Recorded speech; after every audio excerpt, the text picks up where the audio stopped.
Hello friends, welcome you all.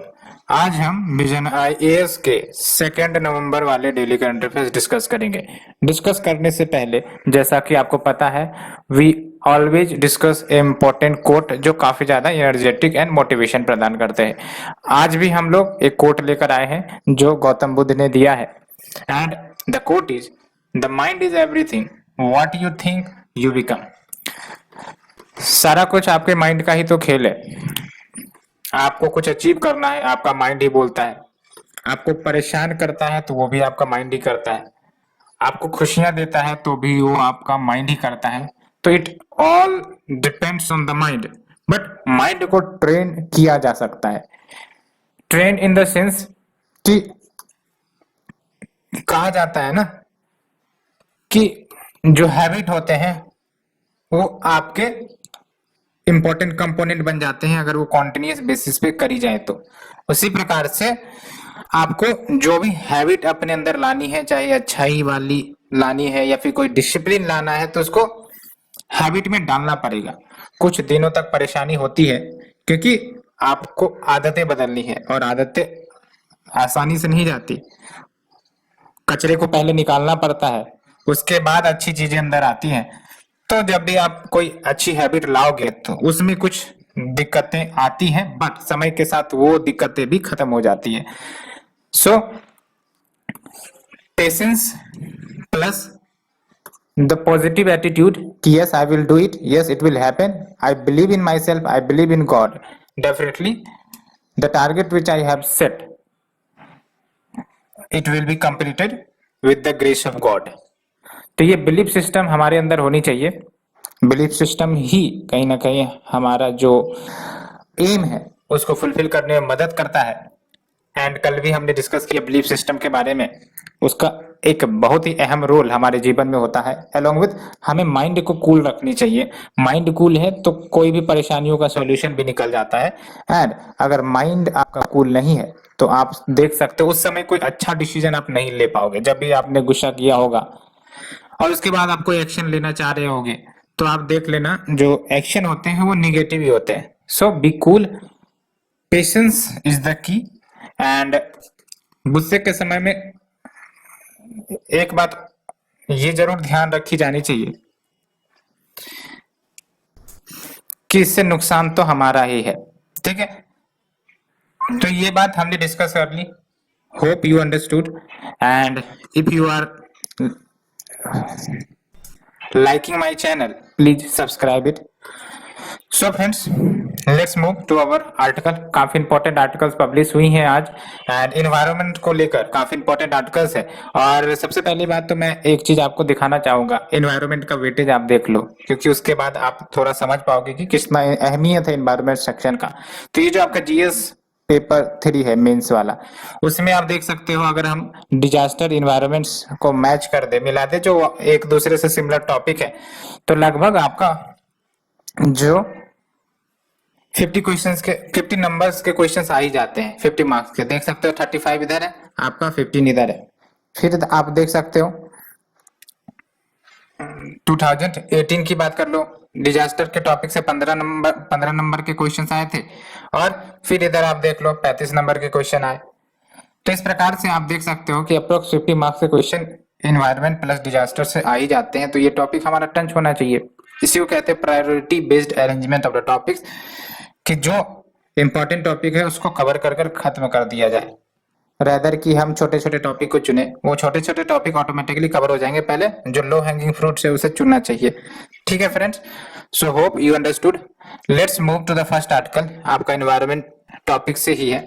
National statement by prime minister at COP26 summit in Glasgow. अभी आपको ही पता है जो आपका क्लाइमेट समिट COP26 हुआ ग्लासगो में, वहां पर हमारे प्राइम मिनिस्टर ने जो स्टेटमेंट जारी किए हैं कि वो क्या एक्शन लेना चाहते हैं to deal with the climate change, उसके बारे में बात करेंगे। सबसे पहले let's move to the topic. Syllabus जो है हमारा आप देख लो यहाँ, GS paper 3 and article 1 conservation, environmental pollution and degradation, environmental impact assessment, ये टॉपिक आपकी कवर होंगी। ठीक है, तो सबसे पहली बात तो ये कि जो समिट हुआ, ग्लासगो समिट कह सकते हो, वहां पर पीएम ने कुछ 5 नेक्टर एलिमेंट्स प्रपोज किए हैं, प्रेजेंट किए हैं, जिनको पंच अमृत कहा गया है कि कैसे हम क्लाइमेट चेंज से डील करेंगे। तो अगर क्वेश्चन आता है इंडिया का क्या स्टेप्स है to deal with the climate change, तो ये पंच अमृत के बारे में आप जरूर मेंशन करोगे, क्योंकि क्वेश्चंस ऐसे ही आएंगे कि एक्शन क्या लिया जा रहा है। तो पहली बात तो ये कि इंडिया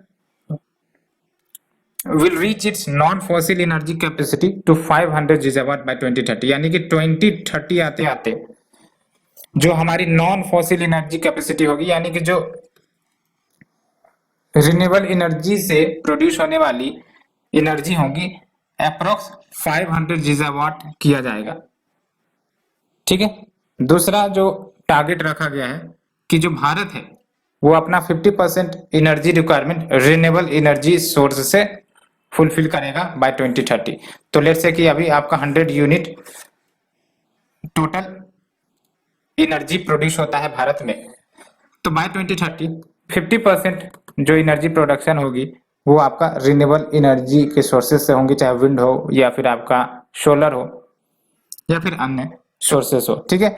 तीसरा जो इंपॉर्टेंट कमिटमेंट आया है वो बेसिकली जो कार्बन इमिशन है जो हम लोग इमिट करते हैं during the production of the goods, तो इस कार्बन इमिशन को रिड्यूस करना है 1 बिलियन टन से फ्रॉम नाउ टिल 2030। तो 2030 आते आते हम लोग 1 billion ton carbon dioxide from the atmosphere उसको रिमूव करेंगे। एंड अगर हम बात करें कार्बन इमिशन के स्टेटस की भारत में, तो इंडिया का पहली बात तो ये कि लोवेस्ट पर कैपिटा इमिशन है। अगर हम वर्ल्ड के मेजर इकोनॉमीज की बात करें तो लगभग Bharat 5% of the total emission emit करता है, जो काफी कम है। और दूसरी इंपॉर्टेंट बात यह है कि 17% वर्ल्ड पॉपुलेशन इंडिया कंप्राइज करता है। Despite this huge population, our contribution to the emission बहुत ही कम, नेग्लिजिबल 5%। और इसमें भी हमारा टारगेट देख लो कितनी बड़ी टारगेट है to deal with the climate change. तो ये भारत की एक अग्रता को दिखाता है कि हम लोग क्लाइमेट चेंज से निपटने के लिए अथक प्रयास करेंगे, कर रहे हैं। ठीक है। And by 2030 India will reduce the carbon intensity of its economy by less than 45%। अभी आपका कार्बन इंटेंसिटी का टारगेट जो है वो आपका 33 से 35% है, आपने पढ़ा भी होगा।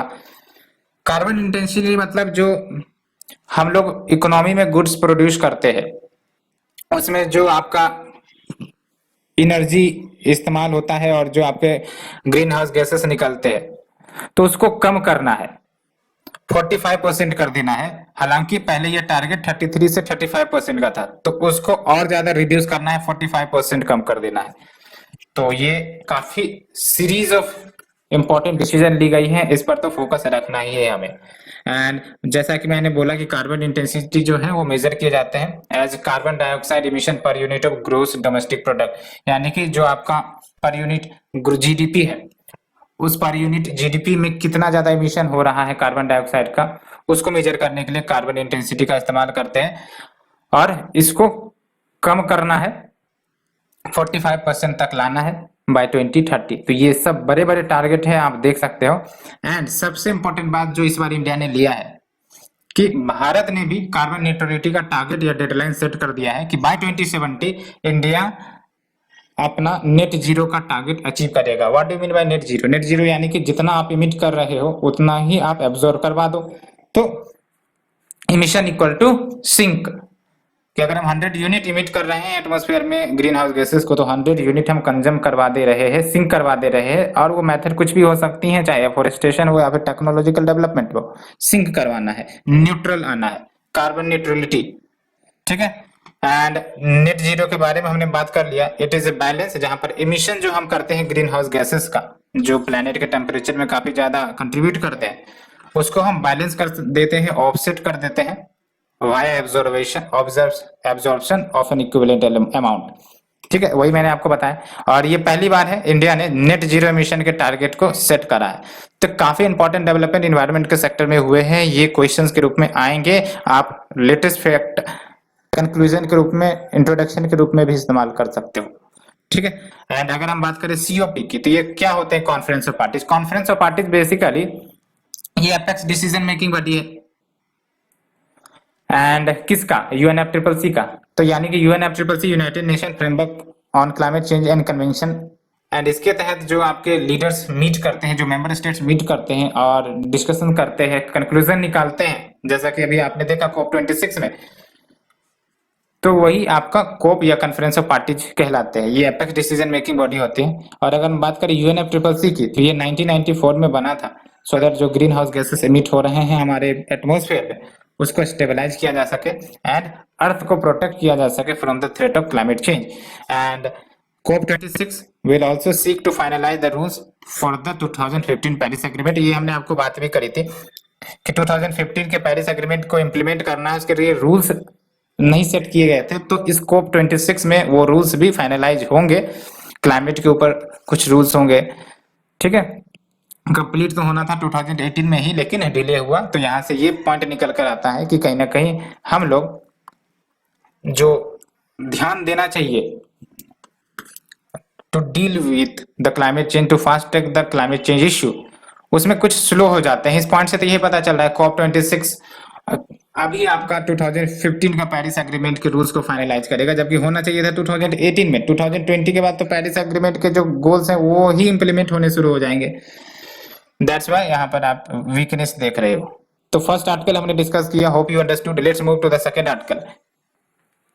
Can not impose blanket ban on crackers से सुप्रीम कोर्ट। सुप्रीम कोर्ट ने बेसिकली साफ साफ कह दिया है कि ब्लैंकेट बैन नहीं लगा सकते क्रैकर्स के ऊपर। ब्लैंकेट बैन मतलब कंप्लीट बैन कर दो कि कोई भी फायर क्रैकर्स अलाउ नहीं किए जाएंगे, चाहे वो ग्रीन फायर क्रैकर्स क्यों ना हो। और ये जो जजमेंट आया बेसिकली आपका एक हाई कोर्ट के डिसीजन के कारण आया था, क्योंकि उन्होंने बेसिकली कंप्लीट बैन करवा दिए थे, including the ban on the fire crackers, green fire crackers, all fire crackers in the state.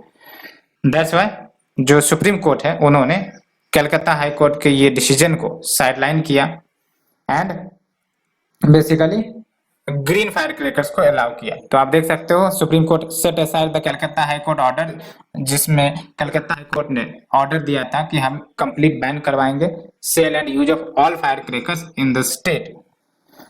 तो अगर हम बात करें सिलेबस की, तो आप देख लो ये भी आपका article 2 conservation, environmental pollution, degradation and environmental impact assessment इसके अंतर्गत कवर होगा।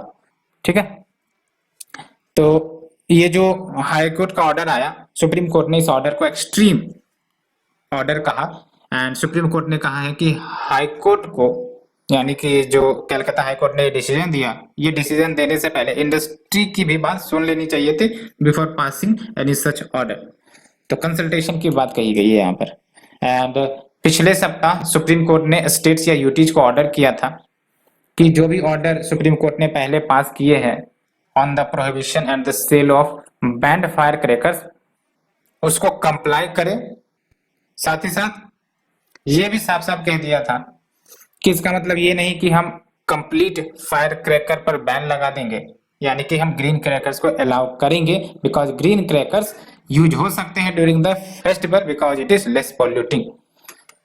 ठीक है, एंड साथ ही साथ सुप्रीम कोर्ट ने अपने प्रीवियस ऑर्डर्स में वार में किया था चीफ सेक्रेटरीज को, पुलिस कमिश्नर्स को, police district superintendents and station house officers को कि अगर आप इस ऑर्डर को कंप्लीटली या कंप्लाई नहीं करवा पाते हो तो आप पर्सनली लायबल होंगे अगर हमारे ऑर्डर का वायलेशन होता है तो। एंड सुप्रीम कोर्ट ने 2018 के जजमेंट में, जो कि फायर क्रैकर्स के ऊपर उन्होंने जजमेंट दिया था, इसके तहत manufacture, sale and use of joint crackers, ये इंपॉर्टेंट है, manufacture, sale and use of joint fire crackers. What do mean by joint fire crackers? तो ज्वाइंट फायर क्रैकर्स का मतलब ये हुआ कि जो आप लड़ीज देखते हो, सीरीज में आपके पटाखे लगे होते हैं लड़ीज में और मोर साउंड इमिट करते हैं, मोर पॉल्यूशन इमिट करते हैं, तो इसका तो बैन कर दिया था, चाहे वो मैन्युफैक्चरिंग हो, सेल हो, यूज हो, इसका बैन कर दिया था बिकॉज इसके कारण एयर पॉल्यूशन तो होती है, noise pollution, solid wash problem भी जनरेट होते हैं। साथ ही साथ सुप्रीम कोर्ट ने सर्टेन केमिकल्स को भी बैन किया था कि भाई साहब अब जब फायर क्रैकर्स आप बनाओगे तो ऐसे केमिकल्स कुछ हैं जो उन्होंने लिस्ट करवाए थे, उसका यूज नहीं किया जाएगा, जैसे बेरियम है, बेरियम के कारण आपका ग्रीन कलर प्राप्त होता है, ये याद रखना है आपको। बेरियम के कारण ग्रीन कलर प्राप्त होता है। लिथियम जो डाले जाते हैं फायर क्रैकर्स में, रेड कलर प्राप्त होता है। आर्सेनिक, एंटीमनी, ग्लिटर्स के लिए लीड हो, मरकरी हो, स्ट्रोंटियम क्रोमेट हो, ये सब आपके केमिकल डाले जाते थे। तो इसके कारण समझ सकते हो कि ह्यूमंस के लिए भी निगेटिव रिपरकशंस करते थे, इसलिए सर्टेन केमिकल्स को फायर क्रैकर्स में अलाउ नहीं किया गया, बैन कर दिया गया था। एंड वैसे सुप्रीम कोर्ट ने अलाउ किया था manufacture and sale of only green या फिर इम्प्रूव्ड क्रैकर्स।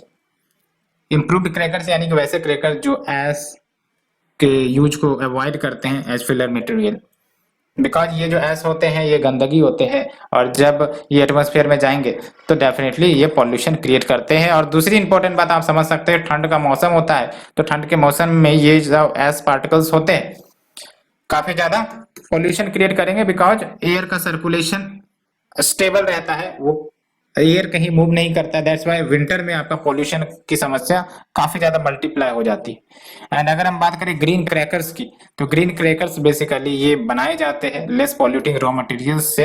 एंड इनका जो केमिकल फॉर्मुलेशन जो किया जाता है वो इस वे में किया जाता है कि पार्टिकल इमिशंस का काफी कम होते हैं इनटू द एटमॉस्फेयर।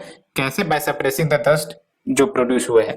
और ग्रीन क्रैकर्स पर रिसर्च जो है वो CSIR नेरी एंड वाली RI, ये एक संस्था है, central council central scientific industrial research की संस्था है बेसिकली, NEERI, इन्हीं के द्वारा रिसर्च एंड डेवलप किया गया था।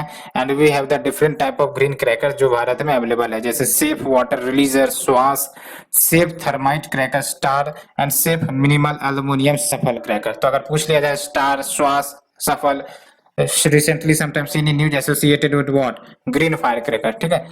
एंड अगर हम बात करें क्या बेनिफिट है इसकी, तो देख सकते हैं रेगुलर क्रैकर्स लगभग 160 डेसिबल ऑफ साउंड इमिट करते हैं, जबकि ग्रीन क्रैकर आपका ओनली 110 से 125 डेसिबल साउंड ही इमिट करते हैं। तो काफी साउंड पोल्यूशन भी कम होती है ग्रीन, एंड जो आपका एयर पोल्यूशन होता है वो भी कम होता है। तो ये हमने कुछ बेनिफिट देखे ग्रीन क्रैकर्स की, और कैसे ये एनवायरनमेंट के पोल्यूशन को कम कर सकती है, खासकर इंडिया में जहां पर आपका विंटर भी आ जाता है, एट द सेम टाइम आपका फेस्टिवल्स आते हैं जहां पर आपका जो फायर क्रैकर्स छोड़े जाते हैं। तो बस समस्या यही है कि विंटर का सेशन हो जाता है, जिसके कारण आपका जो पराली है या फिर जो फार्मर्स जो बाय प्रोडक्ट जलाते हैं वो आपका एटमॉस्फेयर में वहीं पर स्थित हो जाते हैं, जिसके कारण आपका पॉल्यूशन देखने को मिलता है। तो winter is one of the most important contributor, जिसके कारण जो पॉल्यूशन है, पॉल्यूटेंट है, लंबे समय के लिए स्थिर रहती है on the same location. Let's move to the next article. Ministry of electronics and information technology releases FAQs यानी कि frequently asked questions to address the queries on it IT rules 2021। तो अभी आपका IT रूल 2021 आ गया है, and जो मैती है उन्होंने सर्टेन फ्रीक्वेंटली आस्क्ड क्वेश्चंस को रिलीज किए हैं। क्या है ये फ्रीक्वेंटली आस्क्ड क्वेश्चन, उसे हम देखेंगे। एंड सबसे पहले लेट्स सी द सिलेबस। तो ये आपका awareness in the field of IT मतलब इंफॉर्मेशन टेक्नोलॉजी। आपको पता है इंफॉर्मेशन टेक्नोलॉजी काफी ज्यादा इमर्जिंग टेक्नोलॉजी है हमारे देश में, और इसका इस्तेमाल social media, we and the government सभी कर रहे हैं। सो इनको प्रॉपर रेगुलेशन करने की जरूरत है, क्योंकि यहाँ से फेक न्यूज आपका as well as challenges to internal security, ये सब जैसी इवेंट्स होने लगती है। That's why there is a need for proper regulation. उसके लिए ही आपका गवर्नमेंट ये सब स्टेप्स ले रही है। तो आप देख सकते हैं ये जो आपका IT रूल्स 2021 लाया गया है, और इसके लिए जो FAQ रिलीज करी गई है, इसके तहत जो गोल्स हैं एंड जो प्रोविजंस हैं हमारे IT रूल्स 2021 का, उसको प्रॉपरली अंडरस्टूड करवाने के लिए ये FAQ लाए गए हैं among the various stakeholders including the users की जो IT यूज करते हैं, तो क्या नियमों का पालन करना चाहिए, ये आपके वेरियस स्टेक होल्डर्स के लिए बताए गए हैं। तो पहली बात तो कि ये बेसिक इंफॉर्मेशन प्रोवाइड करता है, जैसे रूल्स का क्या ऑब्जेक्टिव है, यानी कि IT रूल्स जो लाए गए हैं इसके बेसिक ऑब्जेक्टिव क्या है, कब से ये इंप्लीमेंट होगा, मेजर चेंजेस क्या लाए गए हैं as compare to the 2021 rules. And दूसरी इंपॉर्टेंट बात ये कि due diligence to be followed by an intermediary. Intermediary का डिफरेंस आपको समझना पड़ेगा, ठीक है। एक तो आपका होता है सोशल मीडिया इंटरमीडियरी। तो ये जो इंटरमीडियरीज है, फॉर एग्जाम्पल कोई कंपनी है, वो कोई वीडियो बनाता है और आप एक व्यूअर हो जो देखना चाहते हो। अल्टीमेटली बीच में आपका यूट्यूब आ गया। यूट्यूब एक प्रकार से इंटरमीडियरी हुआ। जो कंपनी है उसने वीडियो डाला इस यूट्यूब पर और जो व्यूअर है उसने इस वीडियो को देखा।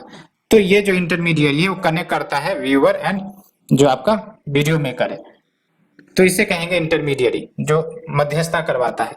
ठीक है, जो आपको एक प्लेटफॉर्म पर लाता है सो दैट आप अपने एक्शंस रिएक्शंस कर सके। तो इनको इंटरमीडियरी कहते हैं और इनके लिए आपका कुछ गाइडलाइंस लाया गया है। फॉर एग्जाम्पल इंफॉर्मेशन इन्हें प्रोवाइड करनी पड़ेगी एंड इंफॉर्मेशन कौन सी आपको रिटेन करनी पड़ेगी, एज वेल एज जो भी इंटरमीडियरी ने ग्रीवेंस ऑफिसर चुने हैं रखे हैं उनके डिटेल भी अपने वेबसाइट पे या फिर प्लेटफॉर्म पे डालने पड़ेंगे।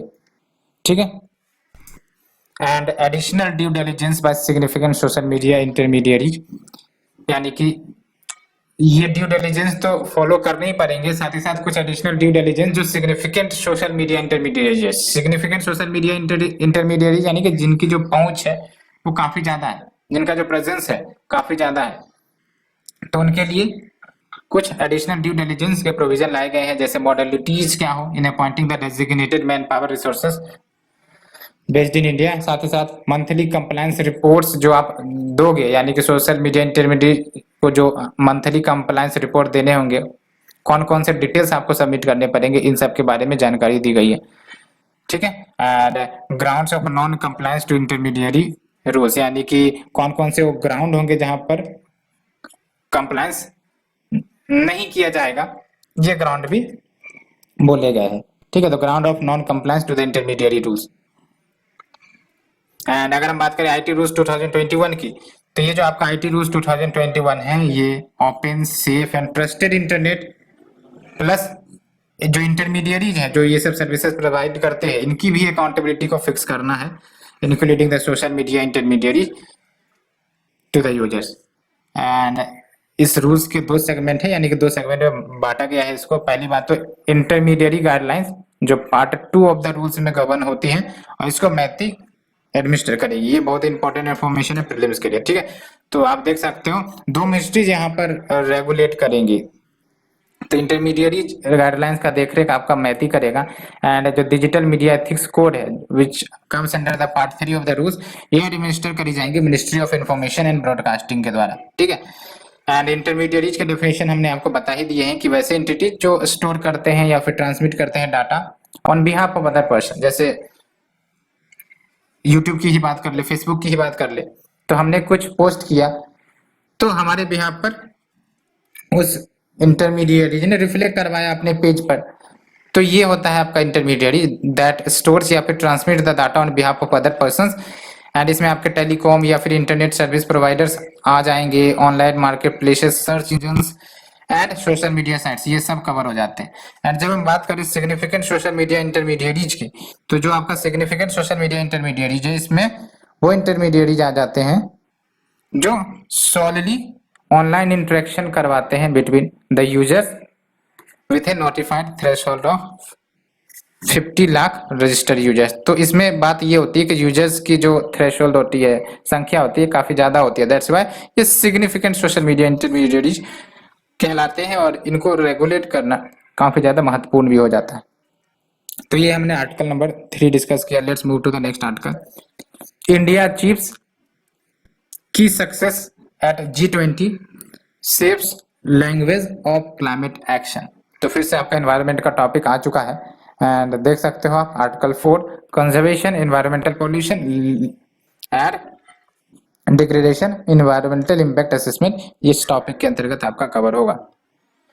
तो जो G20 लीडर्स की अभी जो मीट हुई थी उसमें से one of the issue was कि कैसे ये जो आपका प्रेसिंग ग्लोबल चैलेंजेज हैं उसको एड्रेस करना, साथ ही साथ to converge upon common efforts, यानी कॉमन एफर्ट्स के ऊपर एक ध्यान आकर्षित करना सो दैट हम कोविड-19 के क्राइसिस से कैसे बेटर रिकवर करें, साथ ही साथ पूरे वर्ल्ड ओवर में कैसे सस्टेनेबल एंड इंक्लूसिव ग्रोथ को इंश्योर कर सके। ये कीवर्ड आपको याद रखने चाहिए, सस्टेनेबल एंड इंक्लूसिव ग्रोथ, क्योंकि ये कीवर्ड जो है आपको मेंस एनसीईआरटी में प्लस पॉइंट जरूर प्रदान करेंगे। क्या की डिसीजन ली गई हैं? तो क्लाइमेट चेंज के ऊपर क्या डिसीजन लिया गया है? मैंने आपको बताया कि G20 का समिट सिर्फ एक टॉपिक पे नहीं हुआ है, मल्टीपल टॉपिक या मल्टीपल इश्यूज पर डिस्कशन हुई है। तो एक तो आपका क्लाइमेट चेंज पर मेजर फोकस रहा, दूसरा हेल्थ पर मेजर फोकस रहा, तीसरा food security, nutrition, agriculture and food system पर ज्यादा फोकस रहा। तो हम एक एक करके देखेंगे। तो क्लाइमेट चेंज पर क्या बातें कही गई है? तो जो आपके G20 लीडर्स है, पहली बार इन्होंने सस्टेनेबल एंड रिस्पॉन्सिबल कंजम्पशन की बात कही है। Sustainable and responsible consumption. तो अभी तक हम लोग कंजम्पशन पर फोकस नहीं करते थे, लेकिन अब हम लोग सस्टेनेबल एंड रिस्पॉन्सिबल कंजम्पशन पर फोकस करेंगे, because consumption also influence our the way जिस तरीके से हम क्लाइमेट चेंज को डील करने वाले हैं। ठीक है, तो for the first time identified sustainable and responsible consumption and production as critical enablers in achieving the goal. यानी कि अगर क्लाइमेट चेंज के टारगेट को अचीव करना है तो सस्टेनेबल एंड रिस्पॉन्सिबल कंजम्पशन पर फोकस करना पड़ेगा। ठीक है, एंड जब हम बात करते हैं sustainable consumption and responsible production pattern की, तो ये सस्टेनेबल डेवलपमेंट गोल नंबर 12 का ही एक सब पार्ट कह सकते हो, जिसका बेसिक ऑब्जेक्टिव क्या होता है कि जो डेवलप कंट्रीज हैं, जो काफी ज्यादा लग्जरियस एनर्जी इंटेंसिव लाइफस्टाइल में जीते हैं, उस लाइफस्टाइल में थोड़ा सा कमी लाना, सो दैट जो या फिर इन लाइफस्टाइल के कारण जो इन्वायरमेंट को नुकसान पहुंचता है, उसे कम किया जा सके। बिकॉज आपको भी पता है अब लग्जरियस एनर्जी इंटेंसिव लाइफस्टाइल मतलब क्या कि काफी ज्यादा एनर्जी कंज्यूम होते हैं, बहुत सारी टेक्नोलॉजी जिसकी जरूरत नहीं है, लेकिन उसका इस्तेमाल किया जा रहा है, तो ये हमारे ग्रीन हाउस इमिशन को बढ़ाते ही है। दैट्स वाई हमें लग्जरियस एनर्जी इंटेंसिव लाइफस्टाइल को रिड्यूस करना पड़ेगा। ये आप पॉइंटर के रूप में इस्तेमाल कर सकते हो। ठीक है, to reduce the luxurious energy in intensive lifestyle. And health के टॉपिक पर क्या चर्चा हुई है, तो देख लो G20 लीडर्स ने एग्री किया है कि जो WHO है, वर्ल्ड हेल्थ ऑर्गेनाइजेशन, जो कि यूनाइटेड नेशन की ऑर्गेनाइजेशन है, इसको स्ट्रेंथन की जाएंगी so that emergency use authorization हो सके कोविड-19 वैक्सीन का, और वर्ल्ड ओवर में अच्छे तरीके से एंड अच्छी क्वांटिफाइबल पॉपुलेशन का वैक्सीनेशन हो जाए। ठीक है, and food security, nutrition and agriculture and food system पर क्या आपका स्टेटमेंट आया है, तो बेसिकली कोलैबोरेट किए जाएंगे, या फिर फूड कोलिशन जो FAO ने लॉन्च किया था, इनके साथ कोलैबोरेशन किया जाएगा, सो दैट जो कोविड-19 के कारण इम्पैक्ट हुआ है फूड सिक्योरिटी एंड न्यूट्रिशन पर, इस चैलेंजेस को डील करे जा सके। And India pushed for and was able to obtain a commitment from G20 nation on improving the livelihood for small and marginal farmers. यानी कि भारत की मदद से एक कमिटमेंट करवाई गई G20 नेशंस को कि आपको फोकस करना है to improve the livelihood for small and marginal farmers. तो ये भारत की एक प्लस अचीवमेंट देखने को मिली। यहाँ पर बात करते हैं G7, G8, G20 के बेसिक की। तो G7 यानी कि ग्रुप ऑफ 7 कंट्री, जिसमें आपके Germany, UK, France, Canada, Japan, Italy, US ये हैं। ठीक है, तो ये याद रखना आपको G7 कंट्रीज। और UNSC के 5 परमानेंट नेशंस इसमें आते हैं, +2 अदर आते हैं। और G8 बेसिकली रसिया को भी जोड़ दो G7 में तो G8 बन जाता है। तो G7 में कौन कौन से हो गए? Germany, UK, France, Canada, US, Italy and Japan. And जो अन्य बच गए हैं, ये जो 12 आप देख रहे हो, ये G20 के मेंबर हैं। जैसे इंडिया हो गया, साउथ अफ्रीका हो गया, ऑस्ट्रेलिया हो गया। तो India, south Africa, Australia, China, Indonesia, Saudi Arabia, Brazil, south Korea, Mexico and Brazil तो हमने बात कर ही लिया, साउथ कोरिया, मैक्सिको एंड आपका। ठीक है, तो ये आपके G20 नेशन हो गए। एक बार क्वेश्चन भी पूछा गया है 2019 या 2018 में, आई थिंक 19 में ही पूछा गया था G20 के मेंबर्स के ऊपर। तो रोज एक बार ऑब्जर्व करोगे, आंसर्स निकल जाएंगे। So let's move to the last article. Madras high court question यानी कि रिजेक्ट कर देना 10.5% वनियार कोटा। तो बेसिकली वनियार कम्युनिटी की बात करें तो तमिलनाडु में ये मोस्ट बैकवर्ड कम्युनिटी में से एक है और इनको रिजर्वेशन दी जाती थी। तो मद्रास हाई कोर्ट ने फिलहाल जो 10.5% का रिजर्वेशन इनको मिला करता था, उसको क्वेश्चन कर दिया गया है, तो अब कहीं ना कहीं इन्हें गवर्नमेंट जॉब्स में या फिर एजुकेशनल इंस्टीट्यूशंस में ये रिजर्वेशन नहीं मिलेंगे। क्या कहा गया है? तो कहा गया है कि ये अनकॉन्स्टिट्यूशनल है। ठीक है। और अगर हम बात करें तमिलनाडु में रिजर्वेशन के स्ट्रक्चर की, तो सबसे पहली बात तो सिलेबस ही देख लेते हैं। तो सिलेबस में आप देख लो, GS paper 2, mechanism, laws, institutions and bodies constituted for the protection and betterment of these vulnerable section, तो इसके तहत कवर होगा आपका। ठीक है। हाँ, तो वही हम बात कर रहे थे कि जो स्टेटस है तमिलनाडु के स्ट्रक्चर है रिजर्वेशन के, तो 69% रिजर्वेशन तमिलनाडु में दी जाती है और उसको 3 स्लैब्स में बांटा गया है। First slab is for backward classes, second slab is for most backward community and the third slab is your schedule caste. तो जो बैकवर्ड क्लासेस है उसमें 30% कोटा एलोकेटेड है, जिसमें आपका 26.5% 252 कास्ट को दी जाती है, विच यह हुआ non Muslim, and Muslim quota 5% है। ठीक है।